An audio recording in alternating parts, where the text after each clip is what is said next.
was obsessed with basketball. I thought about it all the time. And I would give my heart on the basketball court. Like if you would see me out there, I mean, I'd be on the floor if there was a loose ball. I would do whatever it took. And I loved everything about basketball except my high school basketball coach. I don't know if you have ever had a difficult coach. Has anybody here ever had a difficult coach that was hard on you? Yeah, that was my story for sure. I had a coach who kind of took the fun out of it for me. And I remember this one time, it was the day after a game that we had lost. It was a very, very close game, and we should have won, but we lost. And so we had practice the next day, and he came in with a chip on his shoulder already. And I was the captain of the team. I was the point guard for our team. And I remember him right in the middle of practice. We ran a play, and I passed it off. I cut through the middle. I came back around. I got the ball back at the top. And then I was supposed to give a bounce pass into like our center for him to drop in and put in a layup. And whenever I threw the ball in, instead of it being a perfect bounce pass right in the chest, it was like low, and it like hit him kind of like low, and it went out of bounds. And he blew the whistle. And he said, JD, you're supposed to be the captain, but you're more like a liability to this team. I can't count on you when it counts. I can't count on you when it matters, is what he said. For those of you who don't know what a liability is, that means that you're more of a problem than a help. And he said that in front of the entire team.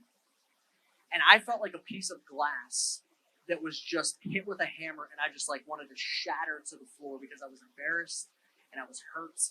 And what used to be my happy place, which was the basketball court, all of a sudden became a battlefield of embarrassment for me. And I to this day I can still vividly remember where people were standing when he said that, and just how terrible I felt. I don't know if that's ever happened to you, where somebody's words just pierced you really, really deep.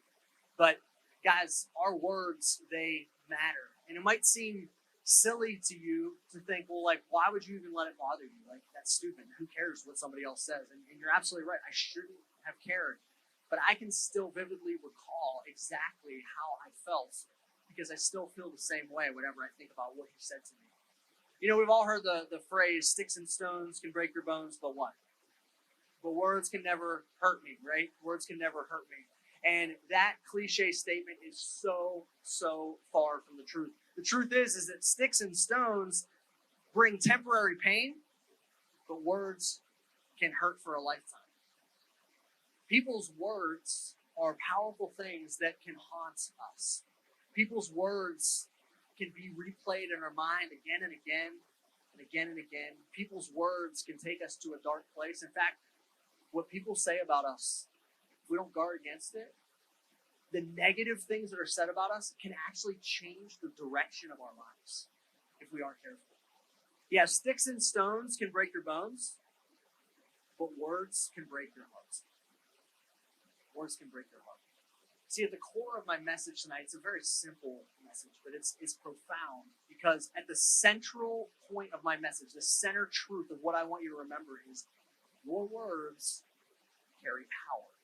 Your words have power. And we're going to look at the book of Proverbs, and I want to look at a particular proverb that has to do with the power of our words. It comes from Proverbs chapter 12, verse 18. It says this. Look on the screen. It says, the words of the reckless pierce like a sword.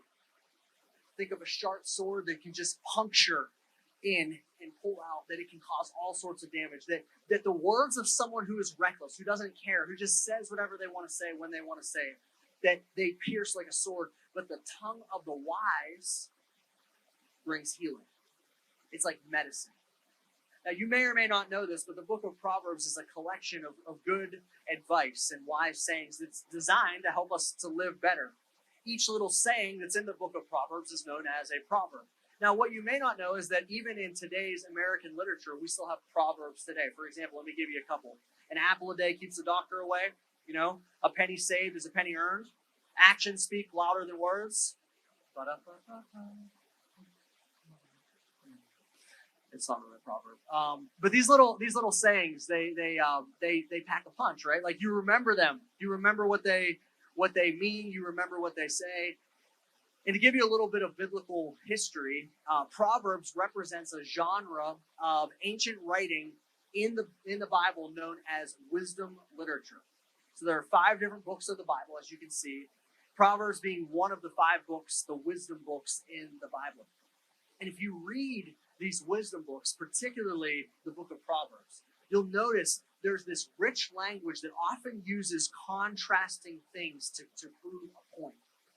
For example, Proverbs, it often talks about 2 things that are very different from one another, such as a fool. And the opposite of a fool, it'll explain that, hey, this is what a fool does, but then it'll say, but this is what the wise do. You know, it'll talk about someone who's hardworking and attributes about somebody who's hardworking, and then over here it'll talk about someone who is lazy. It'll talk about someone who is godly versus someone who is ungodly. And so in our passage tonight, Solomon, he uses this contrasting language to reveal a critical principle. And that is, if you want to be a wise person, if you want to live a life where people say, wow, this person is wise, then you will be very careful of what comes out of your mouth. Because you'll understand that your words can be used as weapons, or they can be used as medicine to heal other people. Everything you say, everything that you post, everything you say in a video or in real life, it has tremendous power. In fact, professional counselors, if you go to therapy, if you go to a counselor, most of what they are dealing with are things that people heard about themselves, that somebody else said, that they now take on as who they are, as their identity. And that counselor is trying to help them recount those memories and then redirect their minds in a different way. That's how powerful our words are. And unfortunately, many of you in this room are all too familiar with that. Many of you in this room have had words that have been said to you and about you that have wounded you. And unfortunately, and this is true of me as well, many of us in this room are guilty of also being the ones to use our words as weapons. Statements like, I hate you, or you're a disappointment, or you just ruin everything, or I don't love you anymore. These words are weapons. They're weaponized words that can cause serious drama. They can cause verbal trauma to other people around us. So much so, and they can last so long, that whenever somebody says enough negative things about you, or if you say enough negative things about another person, then even when someone is trying to give them a compliment, they can't even accept it because they don't believe that it's true about them. So whenever somebody says to you, man, I'm just happy you're here, you're like, that's stupid. No one would be happy that I'm here because I'm a waste of time. Or if somebody would say, hey, you look so beautiful, you immediately go back to, no, I'm ugly. And you think about the long list of things you don't like about yourself. Or if somebody were to say to you, you are really, really smart, you're like, no, because so-and-so told me one time that I was stupid and that things don't come to me very easily. Or even if someone genuinely were to say to you, I love you, you think in your mind, I'm not lovable. I'm not lovable. And the reason why is because our words matter. Our words are matter. And this tragic point of even when someone tries to give you encouragement and you downplay it and you disregard it is because our words have power. So how do we protect other people from these kind of words that hurt other people? How do we be the kind of person that gives life-giving words versus the kind of person who uses their tongue as a weapon? Well, I want you to picture a water filter, like a water purifier. If you've ever seen a water purifier, most of the water that we drink today, even the tap water that comes out of your sink has been purified. It goes through a filter, right? And I want to challenge you guys to filter your words. It's a simple concept, but if you're not in the habit of using this filter, it can be a difficult thing to remind yourself to do in the moment whenever you just let your tongue go wild. But I want you to picture your tongue like like the words that have to go through your tongue have to be purified to only things that are helpful, not things that are hurtful. So before you say something, you ask yourself, is what I'm about to say going to hurt or heal? That is the the filter in which you look through. Is what I'm about to say going to hurt or heal? Because in the same way that a word can be used as a weapon, a word of encouragement, guess what it can be used for? It can be used to heal someone whenever they need it most. So I want you to find ways this week to encourage other people. Just come up with different opportunities to look for ways to build people up. I want you to use your words this week, the kind words. I want you to spread it like confetti. Have you guys ever seen, like whenever a confetti gun shoots off and like it just goes all over the place, I want you to be just ridiculously generous with your kind words. Look for ways to say to somebody, man, I'm just so glad to have you as a friend. I am so grateful for your input. Whenever you share your advice with me, it just means so much to me. You are an amazing, amazing person. And I just want you to know that.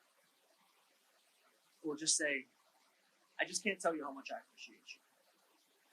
You have no idea what just one little statement can make for that person who needs that encouragement the most in those moments. Go over the top with your encouragement this week. Why? Because your words, they can make a difference in someone else's life. And so if they can make a difference, what do you say as a follower of Jesus? We allow them to make a positive difference.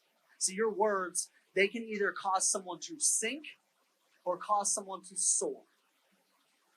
Choose language that's going to allow those people to soar. Always strive to use words that heal. Your words can bring comfort to the crushed. Your words, they can bring healing to the hurting. Your words can bring worth to someone who feels worthless. Your words have power. So use them for God's glory and for other people's good. It was Mother Teresa who famously said this. She said, kind words can be short, but their echoes are endless. Kind words can be short. In other words, you don't have to say a lot. But their echoes are endless. Your words can either hurt or they can heal. I want to challenge you guys this week as we start the Sticks and Stones series. I want to challenge you to allow your words to be the kind that heal. Let's pray.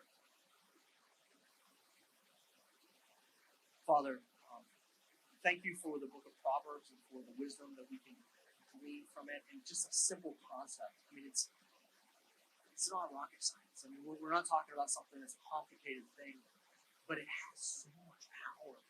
Whenever we use our words, instead of trying to stab someone and hurt them, because we all know what that feels like. God, help us to be the kind of people that use our words to bring healing, to bring love, and bring appreciation, and bring significance to that person. And God, I pray that each and every one of the students that's in this room that desperately needs to hear words of encouragement for themselves, that you would provide them with people that would fill them up, that would pour into them, that would show them the love so that they could soar instead of sink. And God, thank you that no matter what anybody says about us, that ultimately it's not what other people say about us that matters, it's what you say about us. You say we're worth it. So much so that you would die on the cross for each and every one of us. You forgave us when we weren't forgivable. You say, I think you're significant. You say, I accept you just as you are, but I love you too much to leave you where you are. And so, God, when it comes to that, and it comes to our words, help us to become the kind of people that lift people up instead of tearing people down. Thank you, Jesus.